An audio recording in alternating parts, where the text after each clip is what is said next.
اور اسی میں بعض کوتاہیاں انسانی اس طرح سے کرتا ہے کہ جب ہم مستحق ڈھونڈ رہے ہوتے ہیں تو ہمیں سارے نظر آ جاتے ہیں، لیکن کوئی نظر نہیں آتا تو اپنا رشتہ دار نظر نہیں آتا، حالانکہ سب سے پہلا حق اپنے رشتہ دار کا ہے، سب سے پہلا حق ذوی الارحام کا ہے، رشتہ داروں کا ہے۔ اگر آپ کو اللہ نے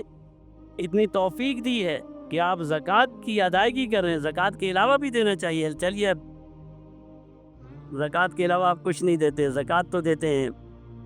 تو سب سے پہلے اپنے رشتہ داروں میں تلاش کیجئے، اپنے دوست احباب میں، اپنے محلے داروں میں، اپنے پڑوسیوں میں، جو جتنا قریبی رشتہ دار ہوگا اور مستحق زکوٰۃ ہوگا اس کو زکوٰۃ دینے میں اتنا ہی زیادہ اجر اور ثواب ہوگا۔ ہم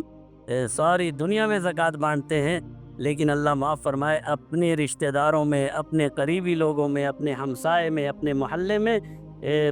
نادار اور غریب بھوکے مر جاتے ہیں، لیکن ہمیں اس کی فکر نہیں ہوتی۔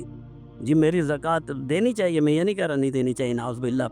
اس کا غلط مطلب نہیں لیجئے گا، لیکن میں یہ کہتا ہوں میری زکوٰۃ 7 سمندر پار لوگوں کے تو کام آ رہی ہے، لیکن میرے گھر کے قریب جو مستحق بیٹھا ہوا ہے اس کے کسی کام کی نہیں ہے۔ یہ کیسی زکوٰۃ ہے؟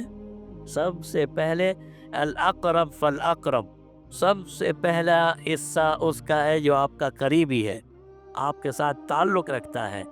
آپ کے دوست احباب میں، آپ کے رشتہ داروں میں، آپ کے ہمسائے میں،